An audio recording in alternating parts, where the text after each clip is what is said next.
MK jewellery বৰ্তমান সমগ্ৰ অসমৰ এটি চিনাকি নাম MK জুৱেলাৰী 24 বছৰে নিষ্ঠা সততাৰে ৰাইজৰ সেৱাত গুণগত উন্নত মানদণ্ডৰ হলমাৰ্কযুক্ত সোণ ৰূপ হীৰা আদি গহনা গাঁথৰিৰ বৰ্তমান এটি অত্যাধুনিক সম্ভ্ৰান্ত চালে চকুৰোৱা শ্বৰুমলৈ পৰিণত হৈছে ৰাইজৰ আপোন জুৱেলাৰী MK জুৱেলাৰী।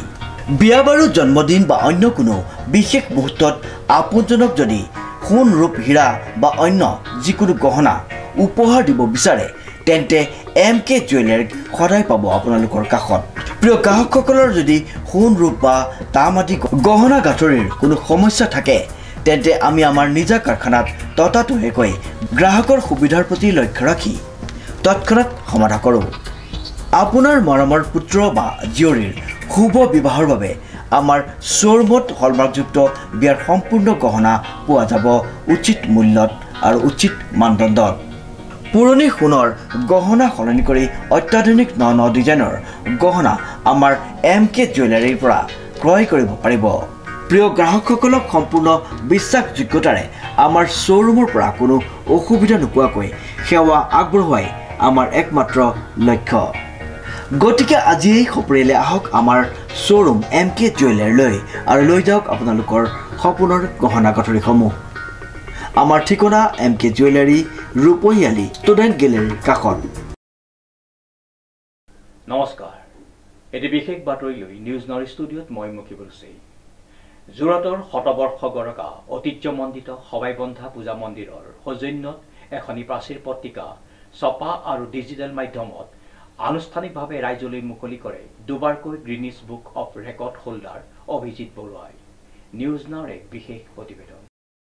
যোৰহাটৰ শতবৰ্ষ গৰকা ঐতিহ্যমণ্ডিত সৰ্বাইবন্ধা পূজা মন্দিৰৰ সৌজন্যত যোৱা বছৰ 2023 চনৰ ফেব্ৰুৱাৰী মাহৰ পৰা অঞ্চলটোৰ নতুন নতুন লিখক লেখিকাৰ জন্ম দিয়াৰ উদ্দেশ্যেৰে অসমীয়া সাহিত্য জগতলৈ অলপ হ'লেও অৱদান আগবঢ়োৱাৰ উদ্দেশ্যে এখন প্ৰাচীৰ পত্ৰিকা ছপা আৰু ডিজিটেল মাধ্যমত প্ৰতিমাহে নিয়মীয়াকৈ উলিয়াই আহিছে।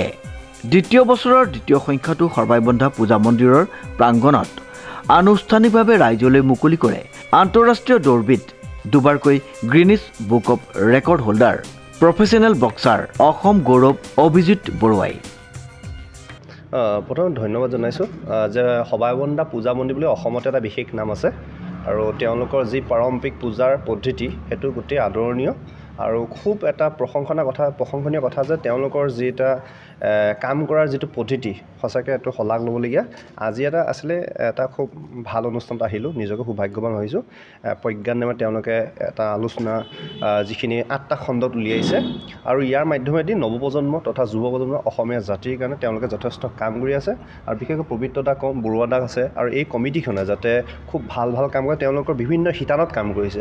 অকল এয়াই নহয়, অকল লিখা মেলা ক্ষেত্ৰত যে কাম কৰিছে এনেকুৱা নহয়, বিভিন্ন ক্ষেত্ৰত আপুনি দেখিব বিহু সংস্কৃতি হওক, সাহিত্য হওক বা সত্য নৃত্যৰ ওপৰত কাম কৰি আছে, বিহুৰ ওপৰত কাম কৰিছে, বিভিন্ন ক্ষেত্ৰত কাম কৰি আছে। গতিকে মই আশা ৰাখোঁ যে এই জ্যেষ্ঠকেইজনে যিটো বাৰ্তা দিছে নৱপ্ৰজন্ম ল'ব লাগে আৰু ইয়াৰ পৰা যাতে আমাৰ জাতিৰ যে টনকিয়াল হ'ব, অসমীয়া জাতি এইখিনি কৰ্মৰ মাধ্যমে যে অসমীয়া জাতিৰ যে যথেষ্ট প্ৰভাৱ পৰিব আৰু জাতীয় বান্ধোনটোক ঐক্যতা কৰি অহাত সহায় কৰিব।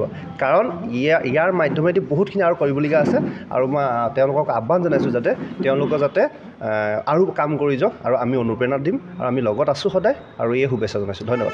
মানে এতিয়া বৰ্তমান দেখিবলৈ পোৱা গৈছে যে নৱপ্ৰজন্মসকলে যি আমাৰ অসমীয়া সংস্কৃতিটোৰ পৰা বা ধৰি লওক পেপাৰ পত্ৰ পঢ়াৰ পৰা ধৰি লওক বা অসমীয়া সংস্কৃতিটো ধৰি ৰখাত অকণমান তেখেতলোকে অকণমান বিপদে যোৱা যেন কৈছে। এই ক্ষেত্ৰত আপুনি নৱপ্ৰজন্মলৈ কি আপুনি আহ্বান জনায়? নহয়, নৱপ্ৰজন্ম যথেষ্ট আগবঢ়া, সেইটো একদম চিৰন্তন সত্য। নৱপ্ৰজন্ম কিন্তু বহুত আগবঢ়া, কিন্তু নৱপ্ৰজন্মৰ ভিতৰত আমি সত্তাটোক জগাব লাগিব। দায়িত্বটো আমাৰ।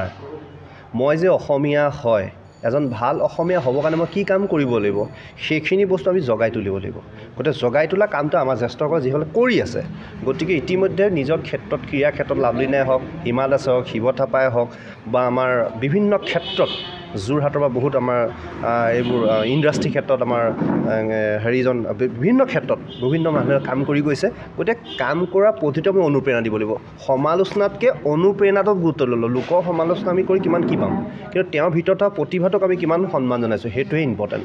কাৰণ প্ৰতিভাক সন্মান কৰিলেহে আমি জাতিটোক নৱজন আগুৱাই লৈ যাব পাৰিম অভিজিত বৰুৱাক মানে দৌৰবিদ বুলি বা বক্সাৰ বুলি চিনাকি হয় এতিয়া অভিজিত বৰুৱাৰ পৰৱৰ্তী পৰিকল্পনা যথেষ্ট পৰিকল্পনা আছে আশীৰ্বাদ লাগে কাৰণ পৰিকল্পনাবোৰ কৈ দিলে দিগদাৰো হয় মিডিয়াৰ আগতীয়াকৈ গতিকে আশীৰ্বাদ বিচাৰিছোঁ মই আপোনালোকে জানে যে আশীৰ্বাদে মোৰ মূল থল গতিকে আৰু সৰুৰ পৰাই মোৰ যথেষ্ট মানে জনসাধাৰণক যথেষ্ট যোগাযোগ আছে আৰু কিবা এটা ভুল হ'লে তেওঁলোকক সোধোঁ কাৰণ কিবা এটা নাজানিলেও শিকিব লাগিব আজি আহিলোঁ জ্যেষ্ঠসকলক লগ পাব আহিলোঁ মন ভাল লাগিলে কাৰণ এই সবাই বন্দা পূজা সমিতিৰ এই অনুষ্ঠানটো বহুত এটা ভেটি থকা অনুষ্ঠান তাৰমানে বহুত ভেটি থকা তেনে এটা অনুষ্ঠানত আমি থিয় হ'ব পৰাটোৱে আমাৰ কাৰণে সৌভাগ্য তাৰমানে বেলেগটো দূৰৰে কথা যে আমি কথা ক'ব পৰা নাই আমি থিয় হ'ব পৰাটোৱে ডাঙৰ কথা তাৰমানে সেৱাহে ল'ব আহিছোঁ তেওঁলোকৰ পৰা ধন্যবাদ উল্লেখযোগ্য যে সৰ্বাই বন্ধা পূজা মন্দিৰৰ সভাপতি ডক্টৰ চামল প্ৰসাদ বৰুৱাই সভাপতিত্ব কৰা আৰু প্ৰাক্তন বেডমিণ্টন খেলুৱৈ ক্ৰীড়া সংগঠক